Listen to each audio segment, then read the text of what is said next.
Hi folks, this is all the fruit, and today finally I want to do a foraging video in Brunei, the third country on the island of Borneo. I actually wanted to do a lot of videos around here, but when I arrived here I started feeling quite bad and spent most of the time in my hostel. I wanted to do a foraging video in the biggest water village in the world, here on the other side of the river. I wanted to do foraging videos in the hills. I wanted to do foraging videos in the jungles, in the national parks, in the forest reserves. But I was told that there is no fruit season.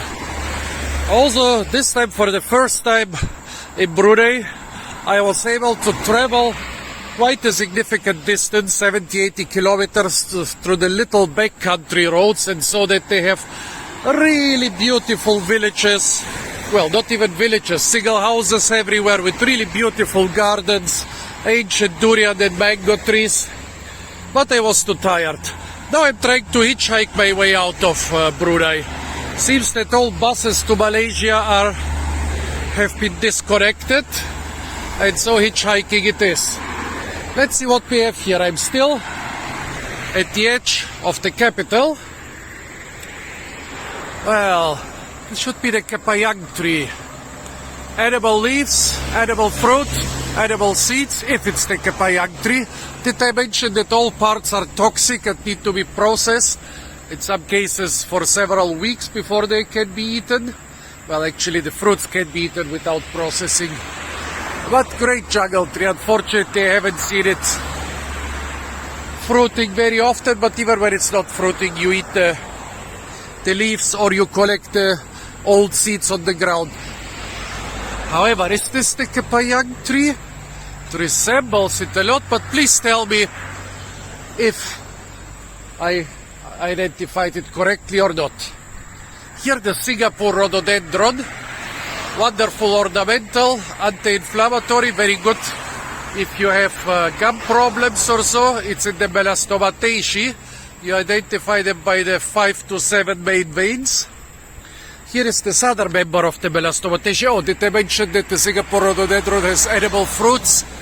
It even seems to be in season. It's just a little bit high for me.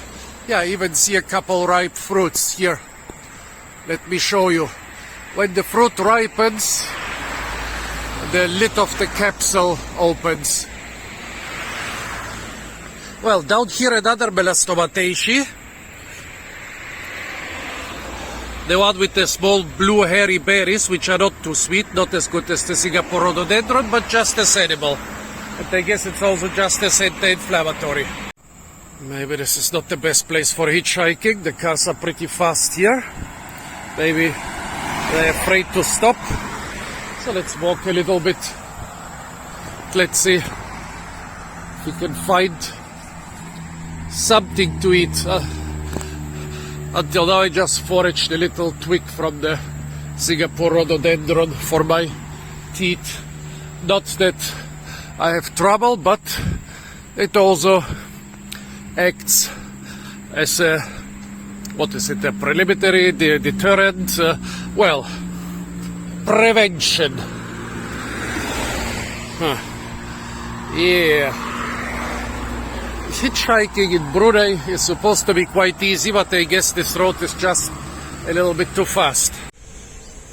Yeah, normally I would check out this forest recreation garden, but I feel like leaving the place, and also we are not in the fruit season, so let's continue to the mountains of Sabah.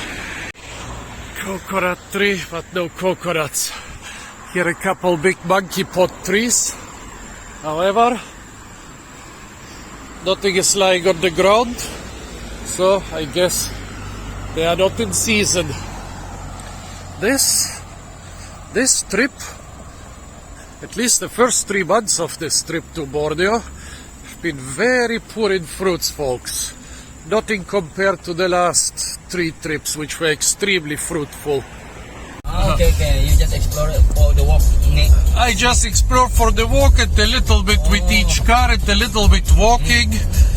It's a very beautiful country. Yes, because in this Brunei, you can hard to find people you want to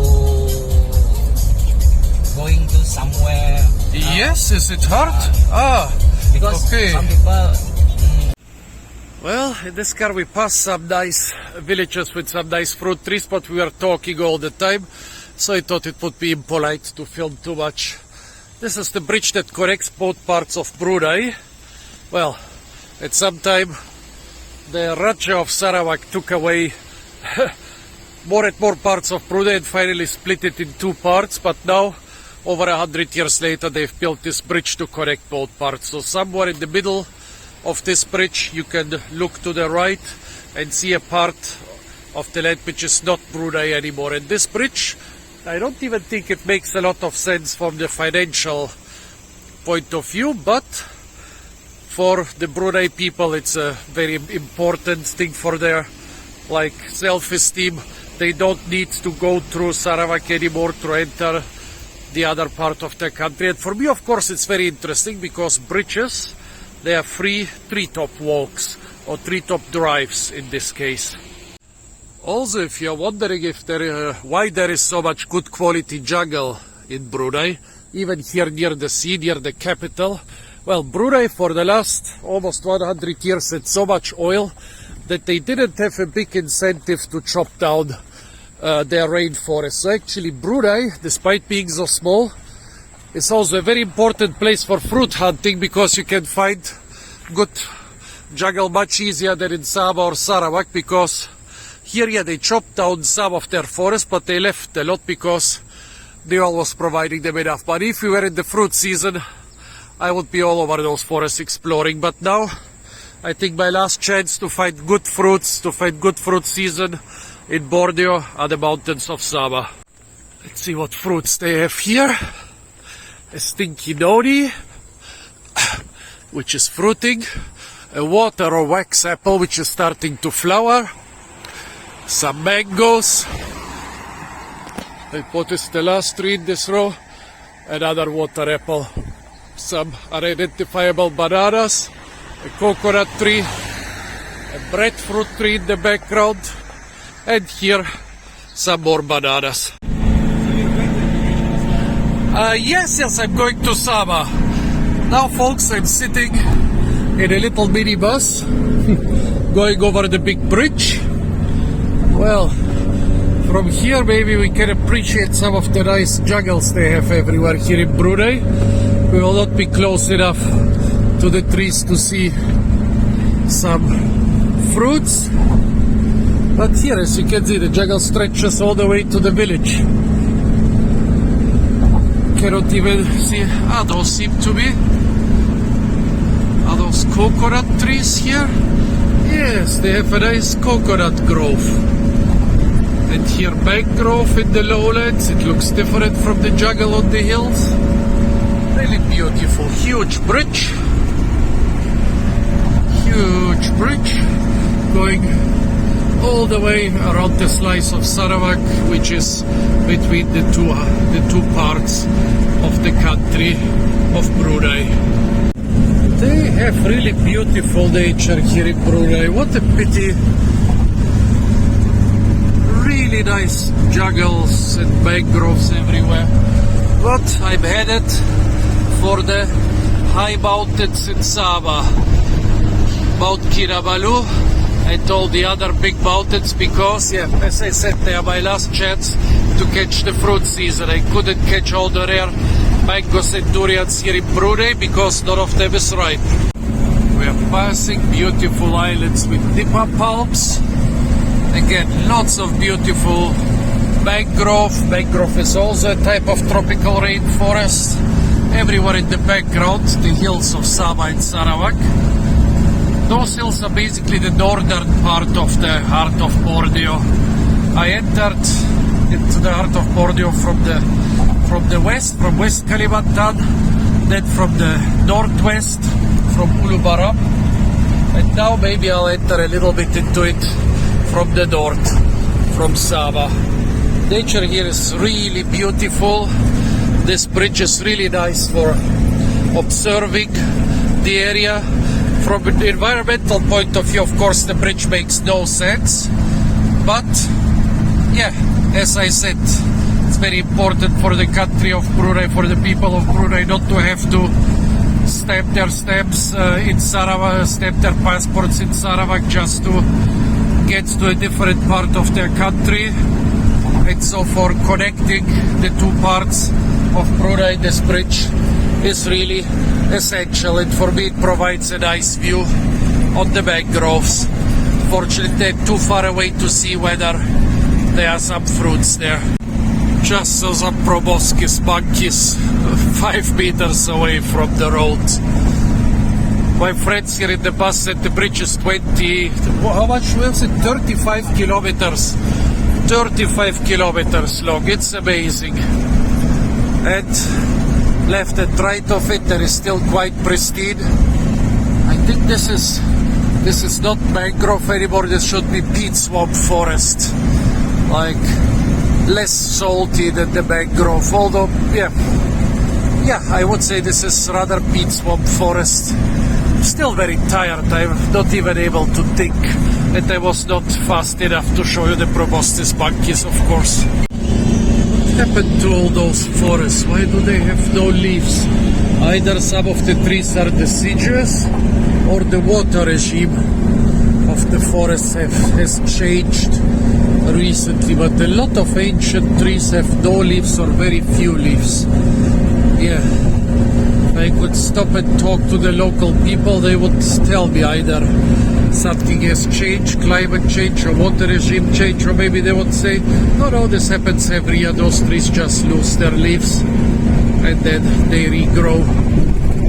Beautiful, but look at that jungle has probably never been locked. Really beautiful peat swamp forests. Often they are teeming with fruits during the fruit season. Lots of orangutans and other animals there, but yeah, not right now, unfortunately. I cannot see a single fruit. And also I don't see fruits on the markets, and people tell me it's not the fruit season. Well, actually now I see, I saw some bunches of fruits on a big tree, but okay, one fruiting tree every couple of kilometers, still not enough. Look at all this beautiful jungle. It's rare to see something like that in Sarawak or in Kalimantan, right next to the main roads. There they would have cut it down, but here they are much more relaxed. They are taking care of their jungle. Yeah, it's so strange that the smallest and most densely populated country on the island of Borneo has the best and most accessible jungles, but that's how it is, folks. That's how it is. I think I saw all the 3 common bananas on the roads and all the 3 common wild bananas. Campestris, Borneensis and Tacumirata. This was some Campestris here. But I've shown them in so many other foraging videos, also from cars and trucks. Here's some pandanus in the background. Pandanus is also a very important survival and food plant around here. Yeah, I'm too tired to catch the good fruits. I don't know what I've been tired since I arrived here in Brunei. Time to time, very rarely even see some fruits on some of the trees, but it's too little, too late. This border crossing between Brunei and Sarawak, I always see this Himalaya fig. This is one of the few species which are in cultivation. You find it around here sometimes. Yeah, you find it mostly in botanic gardens and fruit collections. The fruit can be very nice when properly pollinated and properly ripened. Always wondered what would happen if I just walked out of the bus and tried a fig. Do the people here even know those are edible, or did they plant them just as an ornamental? That's what I've been thinking here for the last 5 years each time I cross this border. Back in Sarawak, bananas and rice paddies and oil palms. Yeah, didn't see too many oil palms in Brunei. Also lots of coconut trees. I saw those in Brunei. Yeah, Brunei also is so wealthy that they don't need to care too much about growing oil palms. They can import the vegetable oil from Malaysia or Indonesia or other countries. So I didn't see a single oil palm plantation there, but here in Sarawak, of course, we are not really in Sarawak yet. By the way, here, guava tree, still have to pass the immigration. Over there was a lot of Musa borneensis, but of course I didn't catch them in time again. Yeah, filming from a moving vehicle is not too easy. Let's see what bananas we have ahead here. This is some cultivar, also surrounded by manioc. Those were not wild bananas. Yeah, as I said, they have enough other videos with wild bananas. Old mango trees. What river is this? A lot of pisang kapok here along the river. Again, a couple oil palms.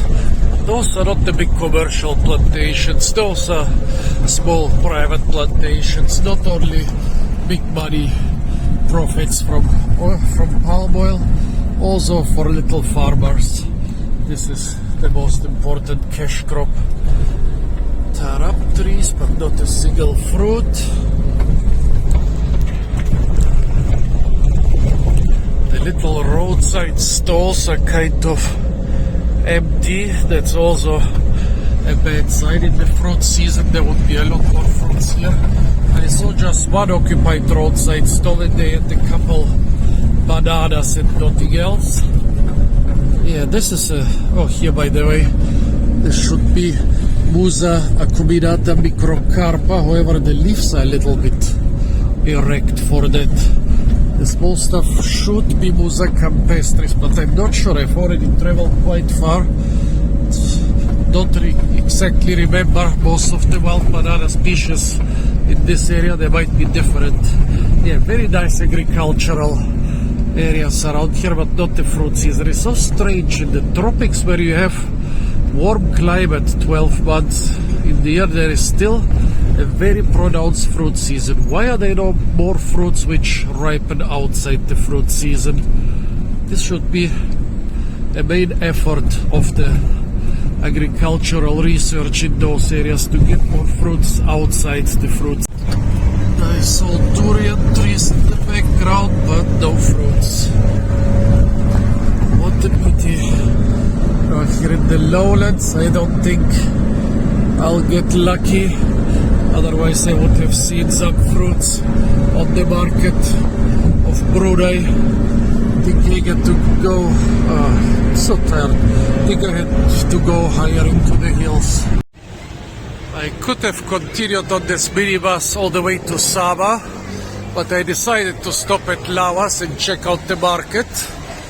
Well, I didn't see fruiting fruit trees around here, but maybe there will be some stuff on the market. Let's see. Well, bananas are not very seasonal, neither are watermelons.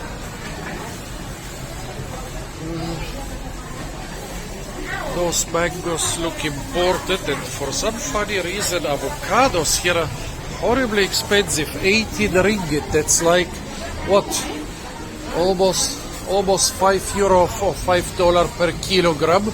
I don't know, avocados should grow well in this tropical climate. Papayas are also a blessing because they are big juicy fruit and not seasonal at all. More bananas over there. Bananas. Maybe there is some other variety around here which I don't know yet. Well, a lot of veggies here. No seasonal fruit at all, except for the mangoes, which are most probably imported from Thailand, the way they look. Pineapple also not seasonal. Oh, looking bad, folks, looking bad. We still haven't caught up with the fruit season. This stuff is imported from China. Same goes for this here. Well, the young mangoes are probably from here, but if the mangoes are so young, then it will take some time till they are ripe. After I saw a video with the pineapple flesh under the microscope full of oxalate crystals, I'm not so fond of buying pineapples anymore. But apart from pineapples, there is not much else I can buy here. Maybe a papaya or so. One last hope remains. The Durian Market of Laos.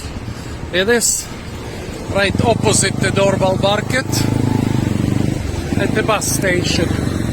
Very convenient. Terminal bus Laos. Where else can catch a bus to? Well, maybe not to Tenom, but at least to Sabah. Whew. Right where I'm walking, usually, well, every time I was here before, there were durian vendors.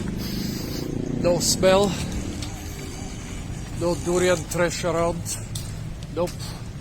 Nobody selling durians around here. Oh, really bad. No fruit season. Let's see how it is in the mountains in the background. Let's see what we can spot from the Laos Riverfront. There seems to be another nice riverside walk on the other side. Not as big as and impressive as this one. And there is even a boat to get you over there. Durians, coconuts and other fruit trees on the other side. Let's see what we have in the debris here. What's swimming around? No fruits or nuts swimming around. No crocodiles lying under the stuff. Yeah, last hope are the mountains on the horizon. If there is no fruit season there, then I'm going to West Malaysia. On the road again, a bunch of Musa borneensis in this ditch. Well, no, this is Musa campestris, of course not borneensis. I'm too tired. Bunch of Musa campestris. See the fruits? The white and purple fruits. This plant was not in season. Here I also need to be careful. This area is teeming not only with crocodiles. I've seen crocodiles around here. And just less than 5 minutes ago, I saw a huge monitor lizard, like about 1 meter 50, 1 meter 60, disappear into a gully. I mean, unlike the saltwater crocodiles, the monitor lizards will not attack you, but if you come too close to them, their teeth are big and their bite is poisonous. And the bananas are not ripe. Nothing in season around here. What a pity. Wait. Nope, not ripe. Well, let's see what else I'll find. Two nice ladies with a truck dropped me this giant banana cluster here. This all seems to be campestris, but even wild bananas seem to be seasonal. Let me see, is this all campestris?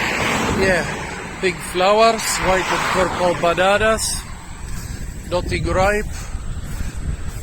What a pity. Well, that's the wrong way anyways, and the banana cluster continues a lot in this direction, so you can look with me. Here is a pretty puny flower. So many bananas, look at that. Oh, even without fruits, this is impressive, folks.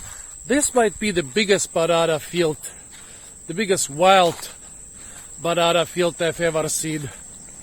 Just keep in mind, nobody planted those. They are being seen as a noxious weed because they overgrow rice paddies. Not so much wet rice paddies, but dry rice paddies. They overgrow them very fast. Of course, people do forage for the flowers, although this species is not so tasty. They also forage for the leaves and stems. So it's a weed you eat, but for them it's still a wheat. And look at all those durian trees and not a single fruit. And all those bananas are just for the ends. Often where you have one banana species, you also have other banana species. But in this case it's just for the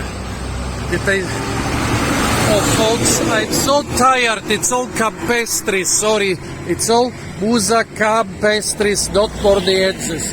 Campestris. All this big field of bananas, all this big wild banana field is musa campestris. The wild bananas continue for hundreds of meters, and they also go very far, even back there under those durian trees. But here, now we have cultivated pisang kapok. Also, those here pisang kapok, and here some purplish sugar cane. Whew. Huge durian trees in the background, and a lot of them. Between the durian trees, huge mango trees. The biggest one must be Bambagan between the two tallest durian trees. Then a big tarap, I guess, under the durian trees over there. Beautiful. Nope, you don't bite me. Nope. I'm pretty pissed right now, so stop bothering me, dude. So, finally he left me alone. Some dukulangsa trees. They also figured big tarap tree in the background, one or two, probably rather two. Oh, so tired I cannot even think. Oh, coconut and oil palms mixed over there. Here a young Ankala tree, nobody planted it, actually two of them. Nobody planted them, or they would try to clean the brush a little bit. Think I see the parent tree over there. Ankala is one of those things. If you are here in the fruit season, you might be lucky to find the fruit on some market. But most foreigners have never seen the tree. Here another young Ankala tree down there next to those bananas. But let me show you the big one. Here, a big tarap or something very similar to tarap. Behind it, don't even know what this big tree is, but behind those, there is an Ankala tree, a really big one. Let's see. Let's see if we might get lucky.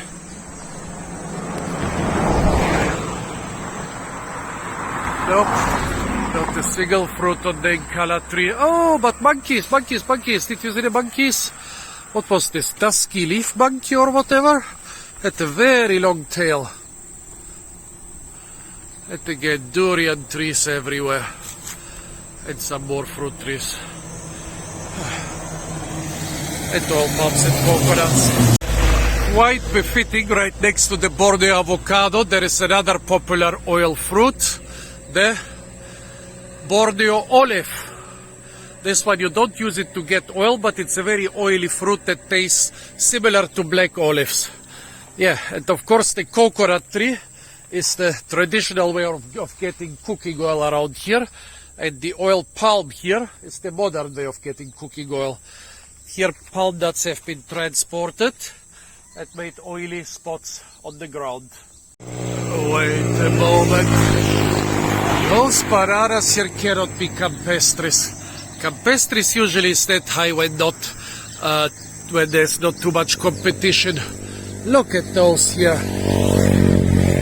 They are growing quite low. They are growing 1 to 2 meters below my level, but they are still very high. This seems to be some combinata, some monkey fingers.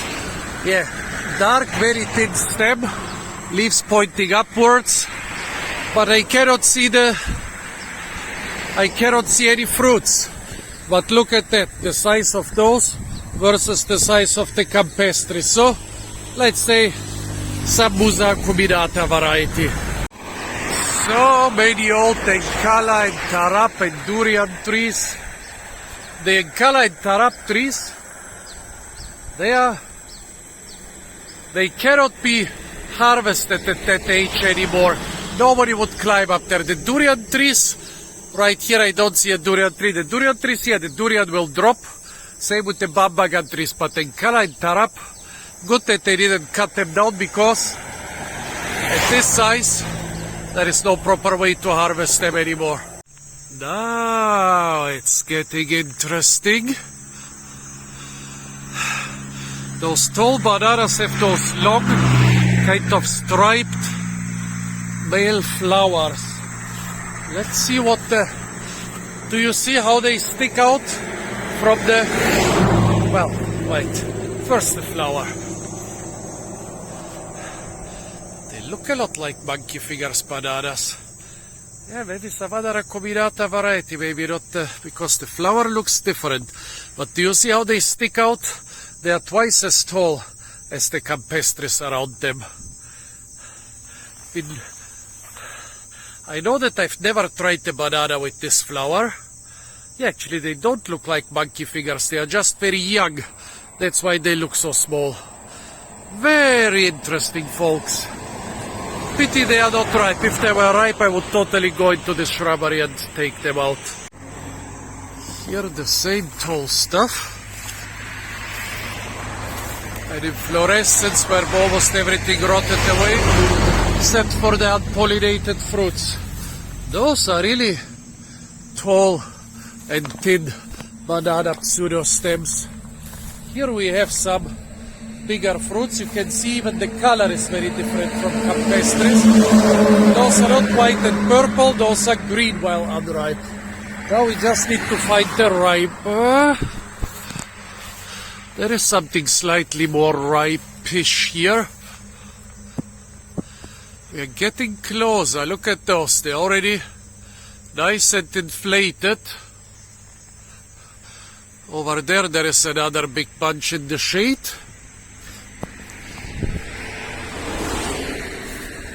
Here some more.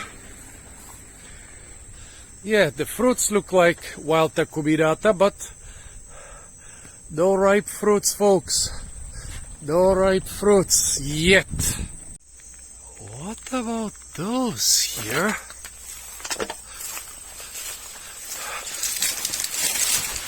Flower.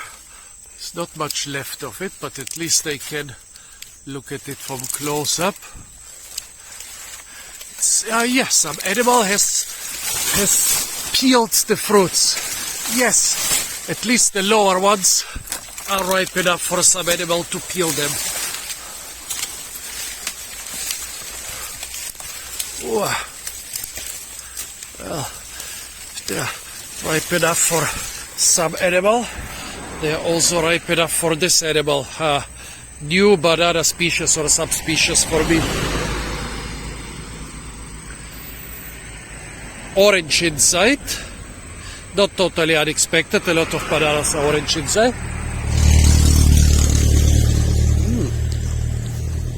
Good. Not overripe yet.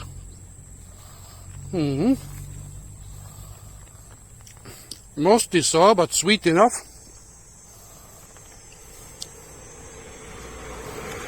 No banana flavor, but sorrel flavor.